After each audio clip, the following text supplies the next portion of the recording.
Day 130, and I'm going to be honest with you today.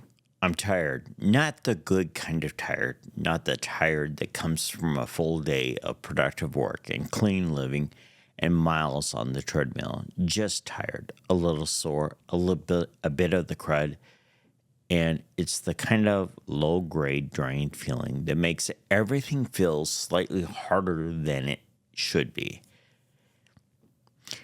And I almost didn't hit record today not because I didn't have anything to say, not because the day was a disaster, not because every part of me wanted to sit down, put my feet up, and call it. But here's what I've learned over 130 days of this. The day you almost don't show up, those are the days it matters most that you do.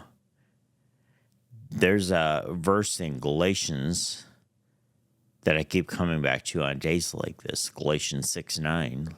Let us not become weary in doing good, for at the proper time we will reap a harvest if we do not give up.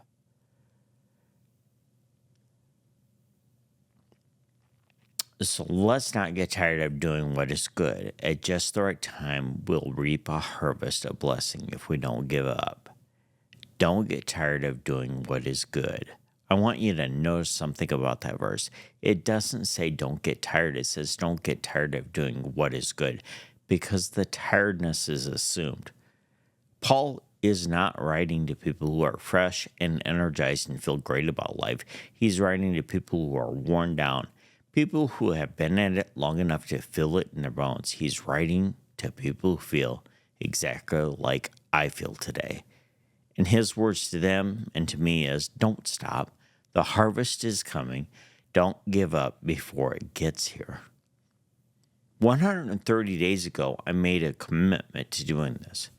Daily, no exceptions, showing up, hit record, tell the truth about the day. That commitment didn't come with a caveat that said, unless you're tired. It didn't come with a footnote that said, unless you've got the crud and you're sore and you'd rather be horizontal on the couch. The commitment, it's the commitment. And this is where the step work intersects with something real.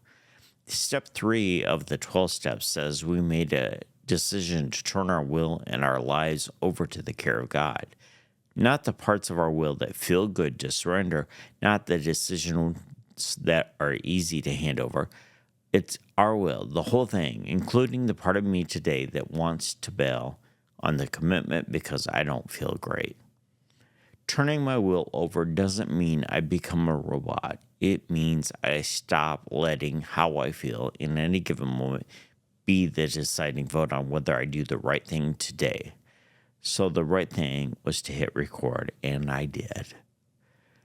I'm not going to make this longer than it needs to be today because, honestly, I need rest. I need to take care of myself tonight, get to bed early, let my body recover. And that's not quitting, that's stewardship. There's a difference between giving up and giving yourself what you need. What I'm not willing to do is let this streak go. Not today, not when all it costs me is sitting down in front of this camera and telling you the truth. So here's the truth. Today was not a big day. Nothing dramatic happened. I didn't have a breakthrough. I didn't conquer anything. I got through the day tired and sore and a little under the weather, and I'm ending it by making sure I don't miss this. That's it. That's the whole episode. And I think there's somebody watching this who needs to hear that. Not every day is a mountain. Some days are just a valley between your mountains.